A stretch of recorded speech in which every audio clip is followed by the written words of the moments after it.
Hai, masih bersama saya, Sang Idealis Official. Teman-teman, kekaguman saya bertambah ketika Lesti Kejora berani mengungkapkan begitu banyak problemnya sampai hal terkait dengan dilaporkannya dia ke Polda Metro Jaya pun diungkapkan di gedung Mahkamah Konstitusi. Ini luar biasa, teman-teman. Luar biasa dan begitu banyak mendapatkan dukungan dari penggemarnya. Teman-teman, saya ingin membahas ini, namun sebelumnya saya akan membacakan berita ini untuk Anda. Berikut ini. Dari Republika, Lesti Kejora curhat pahitnya disomasi, kritisi kekaburan Undang-Undang Hak Cipta. Wah, luar biasa ya. Republika Co.id, Jakarta. Penyanyi Lesti Kejora menyampaikan kekhawatirannya mengenai kekaburan norma dalam sidang lanjutan uji materi Undang-Undang Nomor 28 Tahun 2014 tentang hak cipta. Menurutnya, norma yang tidak jelas ini dapat menyebabkan para pelaku pertunjukan termasuk dirinya sendiri rentan dikriminalisasi. Lesti berbagi pengalaman pahitnya ketika ia pernah disomasi oleh pencipta lagu Bagai Ranting Yang Kering, Johnny Dores. Somasi yang saya terima disertakan laporan pidana yang dibuat oleh pencipta lagu merupakan bentuk nyata dari kekaburan norma dan ketidakseimbangan posisi hukum antara pencipta lagu dan pelaku pertunjukan, ujar Lesti di hadapan Mahkamah Konstitusi di Jakarta, Selasa 22 Juli 2025. Ia menceritakan sekitar tahun 2016 hingga 2018 ia pernah membawakan lagu tersebut di sebuah acara pernikahan di Subang, Jawa Barat atas permintaan penyelenggara acara.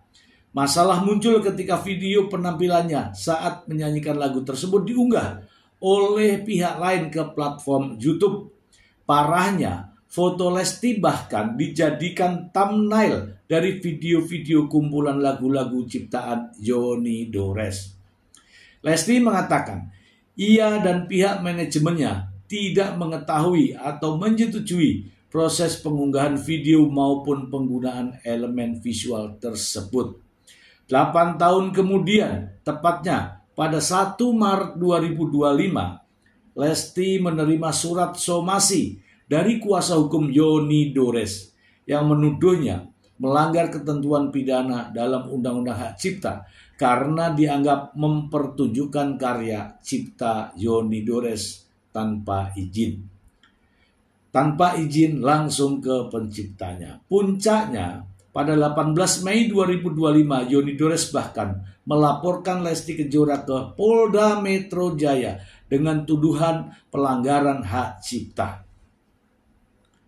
Pengalaman ini, kata Lesti, menimbulkan perspektif negatif terhadap dirinya.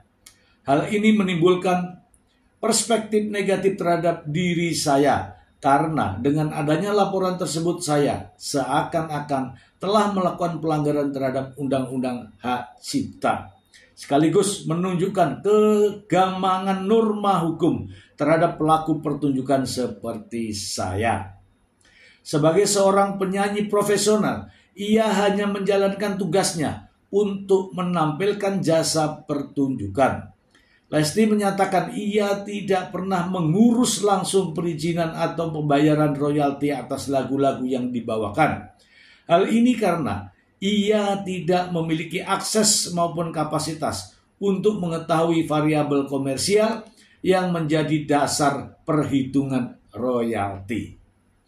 Lesti menyoroti poin krusial bahwa ancaman pidana tetap dapat digunakan secara sepihak oleh pencipta, bahkan dalam kondisi lagu dibawakan secara sah tanpa eksploitasi ekonomi pribadi atau lagu tersebut atas lagu tersebut. Menurutnya, situasi ini menciptakan preseden buruk. Jika penyanyi yang hanya menjalankan tugasnya sebagai pelaku pertunjukan dapat dituduh melanggar hukum pidana hanya karena membawakan lagu populer, maka praktek ini menciptakan kebiasaan buruk bagi dunia pertunjukan di industri hiburan nasional, ujarnya.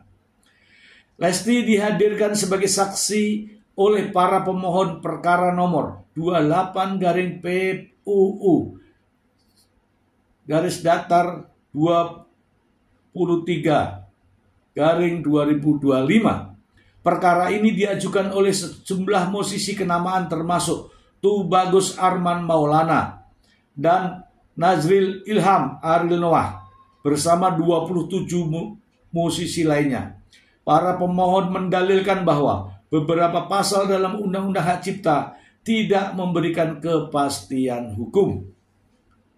Untuk mengatasi kekaburan norma ini, para pemohon meminta Mahkamah Konstitusi untuk mencabut keberlakuan pasal 113 ayat 2 huruf F Undang-Undang Hak Cipta. Selain itu, mereka juga memohon agar MK memberikan pemaknaan baru untuk pasal 9 ayat 3, pasal 23 ayat 5, pasal 81, dan pasal 87 ayat 1 Undang-Undang Hak Cipta.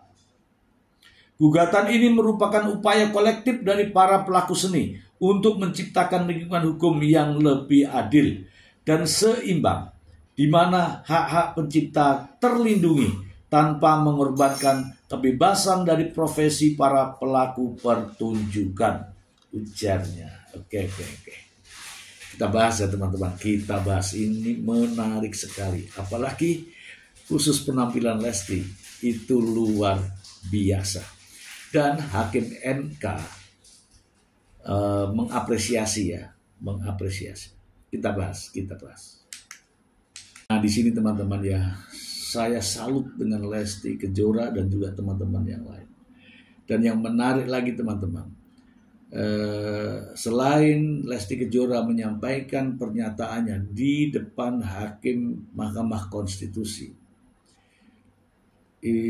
Lesti Kejora juga diminta menyanyi oleh ketua majelis ya. Dan Lesti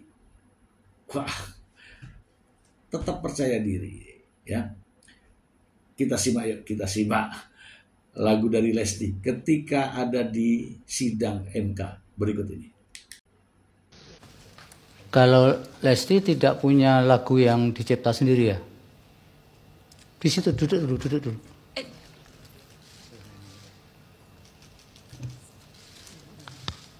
Punya lagu ciptaan sendiri tidak?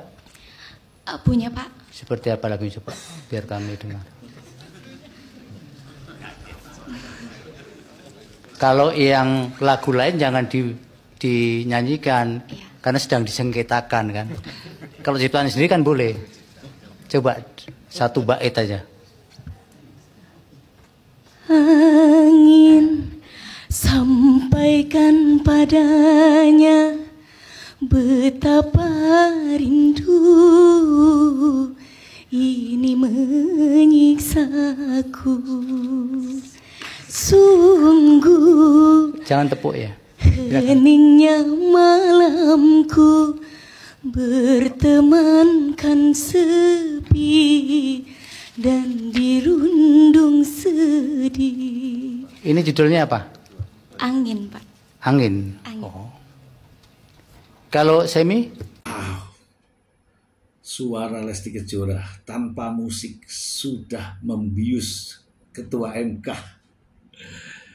Dan MK tentu saja akan merespon ya, karena